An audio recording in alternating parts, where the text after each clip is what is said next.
Welcome back to SIGA's Web Summit on Female Leadership in Sport. Ben Jacobs with you. Great to have your company all around the world. And throughout the course of the conference, we've got a series of outstanding one-on-one fireside chats and really looking forward to this one.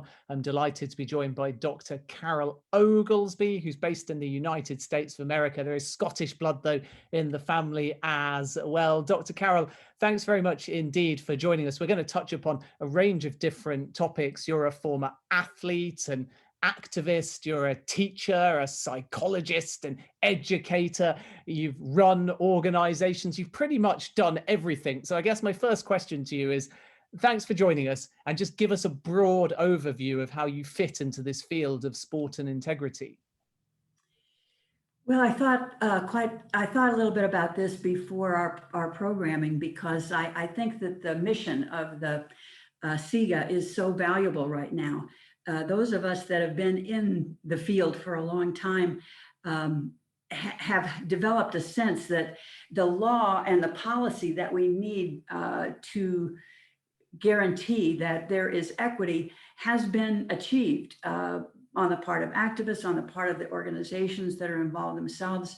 You know, people have signed the declarations, they've signed off on the policy, they've made the laws in their countries. But the problem lies in the implementation, the follow through, whether sport organizations, whether sport itself is going to keep the promises that have been made to women.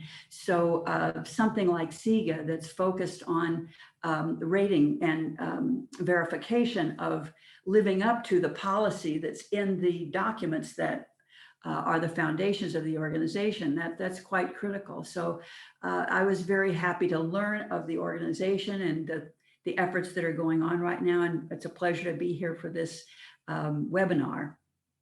Because this coincides with International Women's Day, we're naturally using it as a yardstick for assessment. And as you've just alluded to, we do constantly hear this word progress. And so often it's words, and the whole point of SIGA is to try and put actions behind it. And I think since the turn of the millennium, we are starting to see tangible progress in the field of equality. But you obviously have been in this industry for a fair few decades longer than that. What's progress looked like for you since when you first got into sport as an athlete up until now? How fast has it moved? And what kind of key changes have you seen over a much longer period than just the digital age, which at the moment is the sort of yardstick that most people use to try and judge that equality? Well, that's a very good question that I ask myself quite often. And a lot has changed. I think perhaps more than people would imagine, what has changed are nuanced elements of sport. A lot of the basics issues are still there. I know, for example, when I was a long time ago, as you said, when I was a teen and a young woman athlete, I didn't have any choices about what activity I was going to get into, what sport I was going to get into. Girls grabbed onto whatever was available to them, and the choices weren't great. Fortunately, softball was the sport that was available to me in Southern California, where I was growing up. And my dad had been a baseball player, and so it fit. And I went to national level competition in the United States in softball, but we had uniforms. Our uniforms were men's uniforms that we had to, there were no women's uniforms. So we took men's baseball uniforms. The coarsest, I just remember how uncomfortable they were. The material was so coarse. You know, we had to cut all the sleeves and cut the leg length and make all the adjustments possible, just because there was nothing there. It was hard to find shoes, cleated shoes, which is what softball players use. And after I wasn't able to do team sports anymore, I was still a big believer that sport and physical activity needs to be a part of your life, just like eating and sleeping. So I tried to find some activity that I could do by myself on my own time schedule, because I was working on a doctoral degree and it was a busy life to say the least. So I took up running, and it was very common for me. I could never complete a 4 or 5 mile run without having men and boys that were driving by pound on the side of their car and yell out the car, because they were just laughing and having a good time. How unusual it was to see a woman out just on the street running. So things like that, I'm sure they still happen, and I know that there are places in the world where having the basics like uniforms and things like that is very difficult. But it's more the exception than the rule that these kind of absences, the inability to find the basics for sport participation is less often. It's more. I think a great step is that physical activity for girls and women throughout the lifespan, at least in more developed countries, has become normalized. It's not bizarre. And back in the day when I was describing, it was pretty bizarre. Yeah, that normalization has definitely been one aspect that's changed over the last few years, and digital spaces help normalize it, of course, as well, because you can find role models that are both domestic and also global.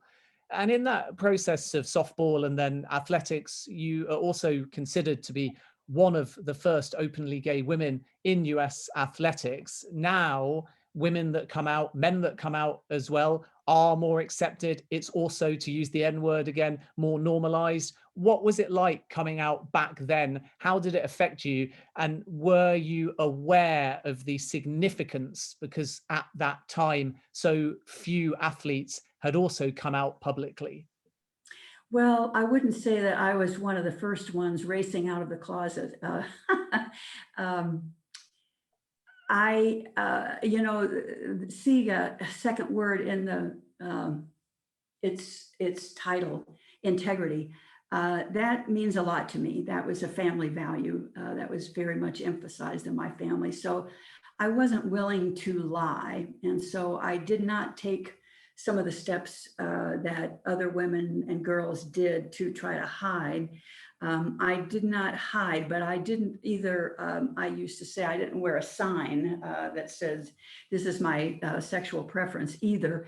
So I guess one of the most public aspects of my life history has to do with a program that was in the early 1980s, sponsored by the Women's Sports Foundation. I have utilized organizational bases as an important platform. That seems to me the organization of girls and women into moving out of solitary spaces into organizational spaces has been very valuable. And the Women's Sports Foundation was and is a very pivotal organization in the US. They were able to get the United States Olympic Committee and some very large corporations in the US to sponsor a conference that we titled the New Agenda. And I was fortunate to be the program director for the New Agenda. And we had, it was the first time that the press, the sport organizational base, parents, teachers, professors, scientists, commentators, public figures, all came together to look at certain themes that seemed to be representative of obstacles for girls and women to find their place in sport. And one of them had to do, and my academic background, basically my first studies as a PhD were in the field of kinesiology and the social and sociological aspects of sport and physical activity. And I felt the very different definition of masculinity and femininity formed a huge obstacle for girls and women to get into sport, because sport was so entrenched in the ethos of masculinity. So how could you be a feminine, normal, so to speak, woman and be involved in this highly masculinized? That was the definition of sport itself. So that was one of the topical areas that was addressed in the new agenda, probably for the first time on such a grand and public scale. And that sort of, a good friend of mine, Pat Griffin, published a book. I'm not going to get the title of her book properly. Strong Women, Deep Closets, I think was the name of the book. And she talks about the new agenda and what that meant for gay and lesbian girls and women. And I think there are certain, milestone events that have made things a little easier. And I think there are, of course, obviously, there are public figures like Megan Rapinoe and Sue Bird would be obvious examples in the United States, and very highly regarded, well respected, liked and loved, beloved couple. For individuals in less, maybe in less of a spotlight position, and where families are more conservative, I think it's still a frightening prospect to be oneself in a public way whenever you're straying outside maybe a very narrow definition of what is regularized or normalized. I don't know if I've answered your question. I kind of rambled around there, Ben, but it's been a long, that is one part of the long journey to point out that an activity itself is not sexualized. The people who participate in that activity have genders and sexual aspects to their lives. It's part of who they are. They bring it with them into the activity, but whether one does powerlifting or boxing or surfing or softball, it isn't a statement about who you are. It's simply the activity that you have chosen and find great joy in, and healthy for the most part. Yeah, and the good news is you got the book title right as well. So for those that are interested, Pat Griffin, Strong Women, Deep Closets, Lesbians and Homophobia in Sport. It's available on Amazon.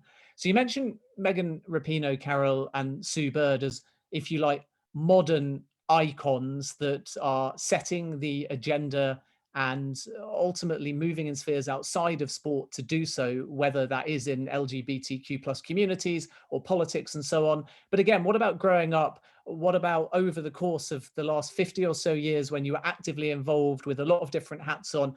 Who were some of your idols or role models that exhibited specific female? I was very fortunate in having many strong women involved in sport around me. I've published a little bit myself about a cadre of women that I think really have not been understood and not been well recognized. These would be leading women in physical education and sports science in the 60s, 70s, 80s. That was a very kind of a wild and crazy, if I could use that language, a wild and crazy time in physical education. We, as a field, shifted over to more emphasis on the science base, and that was accompanied with a name change to kinesiology. Men's and women's departments, which had been completely separate because the training for men's programs was really more aiming towards the high level athletics, and on the women's side, it was actually away from high level sport and towards sport for the masses of girls and women. And my thesis has been, and I think I have a good basis for it, that the women that were the leaders in physical education at that time were not, it wasn't that they were dead set against high level competition for the most part. I mean, there were those, but for the most part, but they felt that there was the example on the men's side that the high level they sort of like sucked all the air out of the room. There was no space for the programs for the masses. And they thought the programs for the masses of girls came first.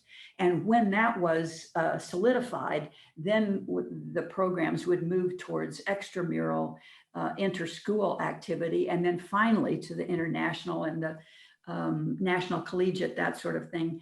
In the early 70s, it's too long a story to go into, but I became kind of a spokesperson for the establishment of the National Collegiate Championship system. There hadn't been a National Collegiate Champion system for girls and women in the US until the forming of an association for intercollegiate athletics for women.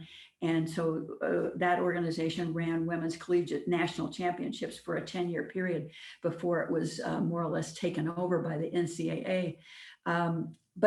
So my point, to go back to your question, is that the priority system, women who were, they were all PhDs, they were heads of departments in colleges, universities across the country, and literally they connected through the International Association of Physical Education for Girls and Women.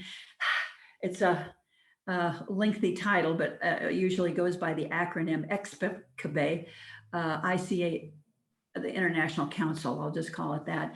So there were women all around the world that were they were promoting this same philosophy, that after the masses were taken care of, then the elite could come.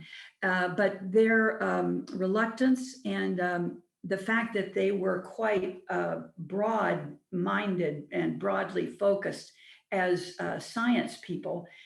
Yes, they had PhDs. Yes, they were interested in conducting research and publishing, but they also were heading up departments, managing programs with, all the girls that were taking physical education in a college. They were running organizations. They were trying to raise enough money to sponsor the activities that they were interested in. They had, it wasn't like being on the male side.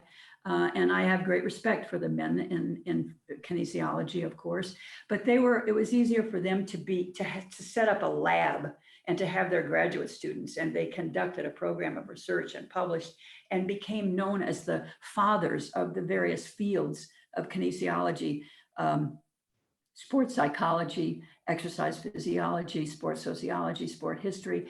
There are so many men that are recognized as fathers of the field, but there were women at their universities that participated with them in the creation of these organizations, but these women were not recognized. So I guess, those are the unsung heroes that I had, as well as women that were actually involved in the high-level sport experience. Because of my dealings with the AIAW, I got to be, for 20 years, a representative to the World University Games organization in the US. So I was part of the group that's formed and traveled with the teams that went to the World University Games. And so I had a great chance to meet some really high-level women athletes and coaches as they were on their way to the Olympic programs. They would usually be in the World University Games first. That was not always the case, but that often was the case. So I couldn't even begin. It would take the rest of our time to talk about the numbers of women, especially, that I was fortunate to have as my role models and sheroes and heroes.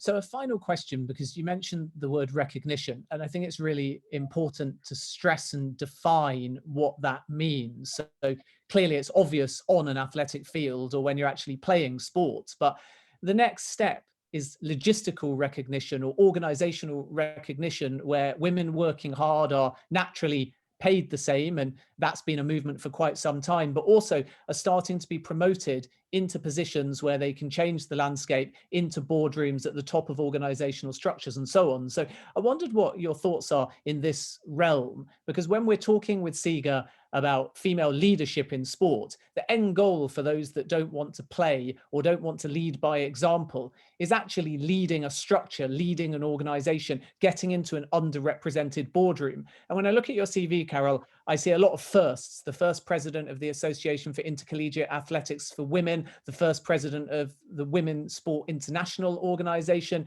You were first within that organization to win the Billie Jean King Contribution Award as well. So what's it like walking in and being the first to run an organization? How challenging is it as a woman, even in a female-based organization, to do that and lead by example? And how do we get to a point where there is more parity at the top of organizational structures or within boardrooms?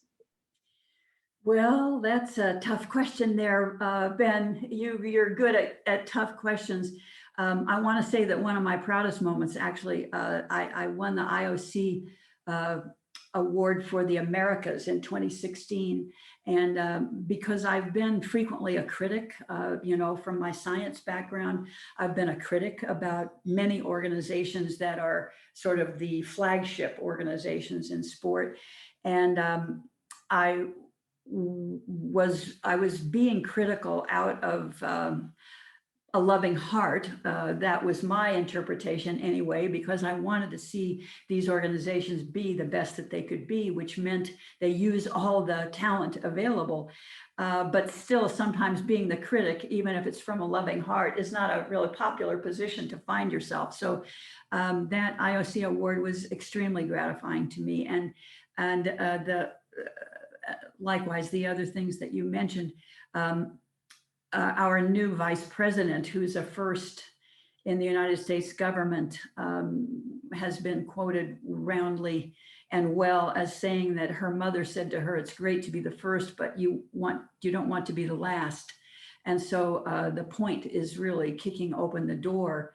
And I wanted to say also, it's not so much been, I think, that people decide that they'd rather be a leader in an organization as compared to being a champion on the field. It's really, I think, age and stage that takes you off the field of play and puts you more likely to be involved in the boardroom.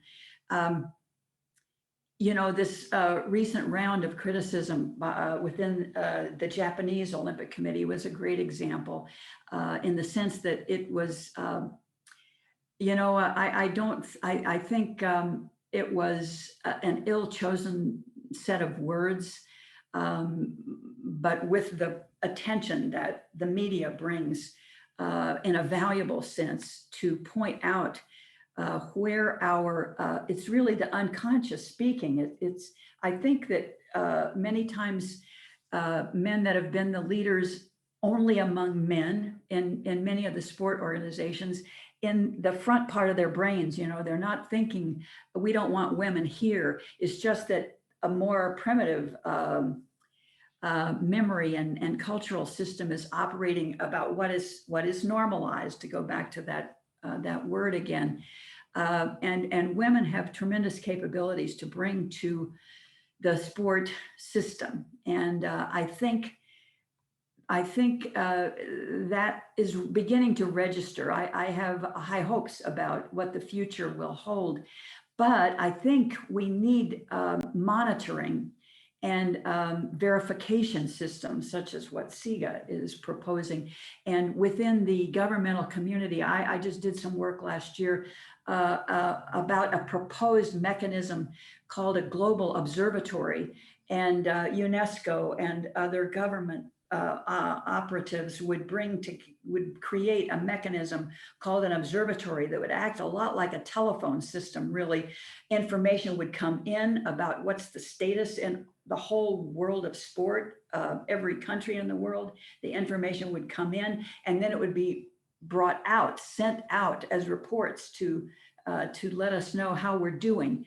And where improvements have to be made. And I think that mechanisms like the rating and validation system of SIGA, the Global Observatory, when it becomes operative, these ways of monitoring and reporting so that we know that real change is actually taking place. It's not words anymore, it's action, as you said at the beginning of our program. Great stuff, Carole. That's a perfect way to end. And it's been an absolute pleasure catching up with you. So much we could have touched upon in so little time, but stay healthy, keep up the good work. And once again, thanks for joining us here at SIGA. You too to everyone. Thank you. Bye-bye. So that is Carole. And once again, if you would like to learn more about her, you can follow us on social media. She's heavily involved in this conference. And if you'd like to be connected directly to her to ask any further questions, please get in contact with us as well. Foundations of Kinesiology is one of her most recent works in 2017. And I'd also like to point out Women, Gender Equality in Sport, another one of her countless and brilliant works. But that is it for now as part of this fireside chat. Do stay with us. Plenty more to come on SIGA's Female Leadership in Sport Summit.